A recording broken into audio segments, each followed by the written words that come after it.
Mr. Deputy Speaker, sir, we have been talking proudly of the economic progress of our country.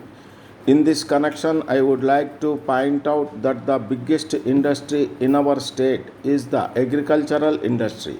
But in this regard, I feel that we have not played fair with the agriculturist because today he is in great plight.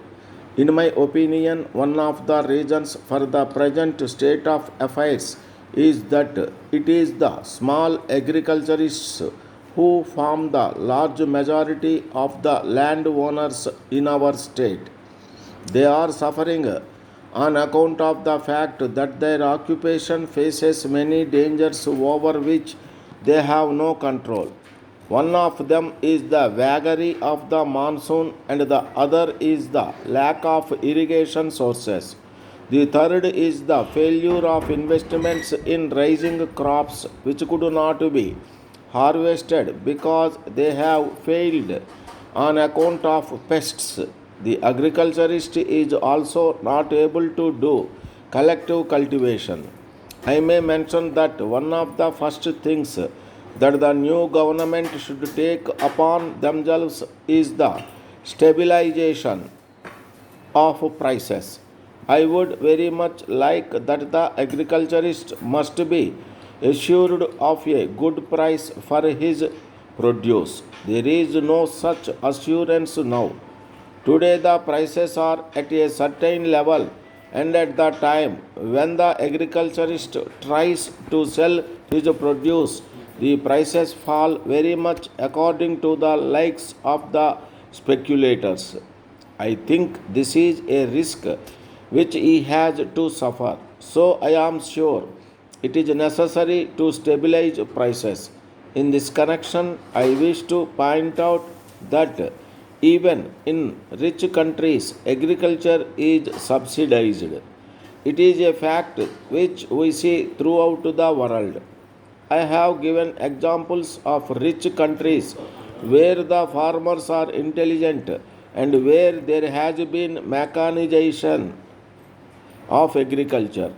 If agriculture is not paying even in those countries, it must be much more so in a poor country like ours, where small agriculturists form the majority. So, agricultural subsidy must be a part of the policy of any government. As far as I can see, no provision has been made for this in our budget. The future government should take into consideration this factor and take steps to stabilize the prices of agricultural produce. Then only they will be able to make the agriculturist stand on his own feet. Then, if we introduce a policy of insurance for his crops, we can improve his lot. Then, so far as the middle classes are concerned, their plight has been discussed in this house again and again, and I need not go into that now. There is one other matter to which I wish to refer, namely the question of textbooks for primary school children.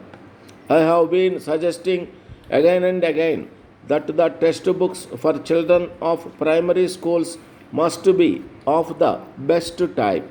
So far as this matter is concerned, I made a suggestion in the past for this purpose that the best men in the educational field must be recruited for the purpose of selecting textbooks for small children, for we know the future prosperity of the country depends on the quality of education which we are able to give to our children.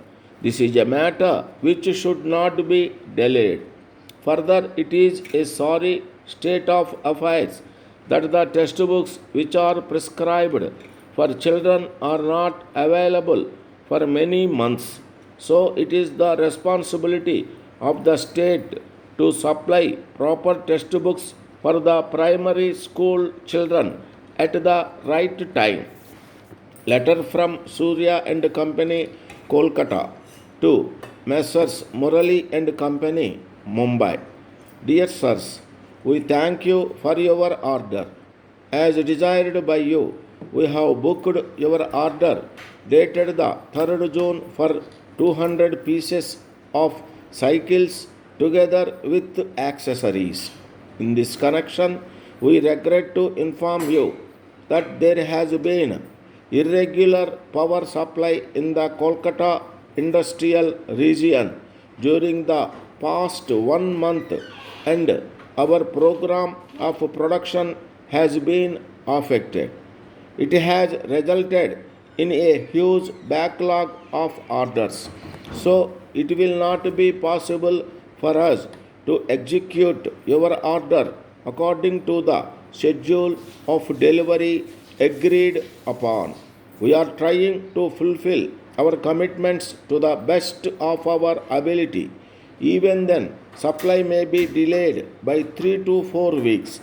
We very much regret the inconvenience caused to you, especially in view of our long and satisfactory business relations with you.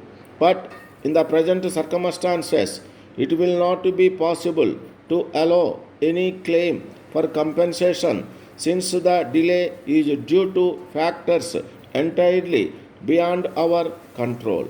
In spite of the fact that we have suffered some losses on account of the present difficulty, we are ready and willing to maintain the prices agreed upon. If you are able to confirm that the ordered quantity will be accepted when supplied, we await your confirmation at an early date, and we assure you of our best attention at all times. Yours faithfully,